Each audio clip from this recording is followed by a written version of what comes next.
Welcome to RANsquawk's morning briefing for Tuesday the 11th of August 2009. Just taking a bit of a recap of the overnight news before we get into how we fare heading up towards 9 o'clock now in London. First of all, starting off in Asia, did see the Bank of Japan interest rate decision. As widely expected, they kept rates on hold at 0.1%. They maintained its cautious view on the economy. Deepening deflation and weak corporate spending threaten its forecast for modest economic pickup later in the year. And also, you've just seen Bank of Japan's Shirakawa in his usual press conference post that announcement. He said that the BOJ doesn't see a risk of deflation spiral now. Says financial conditions showing signs of improvement.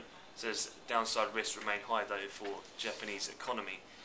Elsewhere in Asia, it's worth noting out of China, the industrial output number for July year on year came in at 10.8%, marginally better than the previous 10.7%, but quite a bit below the forecast of 11.5%. Either way, China's industrial output did expand then in July at the fastest rate in 9 months. And looking over in US news, one major piece coming out from a report released overnight from the Congressional Oversight Panel in its latest monthly review said that US Treasury Department should consider expanding programs to cleanse troubled assets from banks' balance sheets if current efforts fail to restart markets or if economic conditions worsen. According to that report, in terms of US small banks, they may need between $12 to $14 billion in additional capital to cope with troubled loans that are still on their books. Elsewhere, more so for the FX markets, the NAB in Australia, their business confidence climbed to its highest in 2 years in July as firms reported improving sales, profits and employment. National Australian Bank showed its measure of business confidence rose 6 points in July to stand at plus 10 points, its best since August 07 and back around the long run average.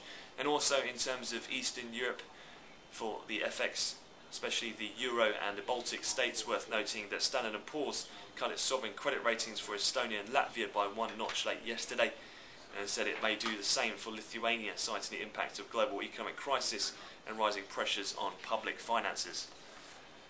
Looking over in the UK markets, a couple of data points that were released overnight showing some further signs of improvement for the UK economy.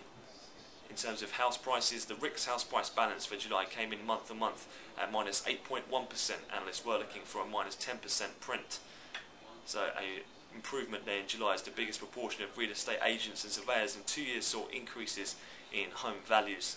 Elsewhere as well, the BRC Retail Sales Monitor UK like-for-like sales in July, they came in at 1.8% above the previous year-on-year number of 1.4%.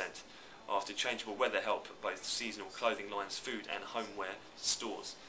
However, with the UK market seeing a slight outperformance in gilt futures this morning, still much of the attention there heading towards tomorrow's quarterly inflation report from the Bank of England, where most are expecting them to downgrade their growth forecasts and also to report that inflation will remain low for the next 2 to 3 years. Moving over then into the equity markets, as mentioned, we're off to a relatively positive start so far in Europe. The FTSE CAC and DAX up around 0.5%, and that follows on from gains of 0.6% and the highest close in 10 months from the Nikkei in Japan. A couple of stories just of notes I'd like to quickly go over. Rio Tinto, Australia brushed off a Chinese report accusing Rio of overcharging and spying on Chinese steel mills, saying it has not been officially sanctioned.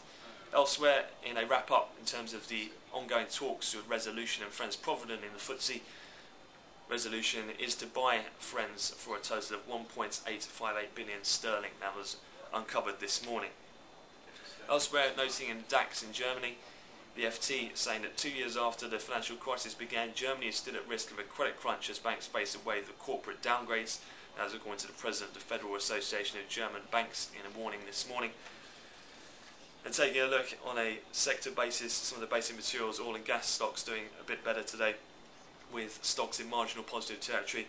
Dollar index, with a bit of risk appetite picking up, is lower, down around 0.25% at its session low, and that has prompted WTI crude futures to move back towards the $71 handle, up around 45 cents at the moment. Looking ahead on the schedule then, we'll have the UK trade balance at 9:30. That'll be followed by the Canadian housing starts at 1:15, US 1:30 today, non-farm productivity and unit labour costs, followed by wholesale inventories and IBT tips at 3 o'clock. In terms of fixed income, we'll be eyeing from the UK's DMO, bids in at 10:30 for a 10-year conventional tap, 3.5 billion sterling, followed by a reverse auction of the first time over the 25-year duration. Again, this is the first auction of that length since the extension of the QE policy last week. And then we'll have the first of the major US auctions later on, usual time 6 o'clock London, so midday Chicago will be the $37 billion 3-year note.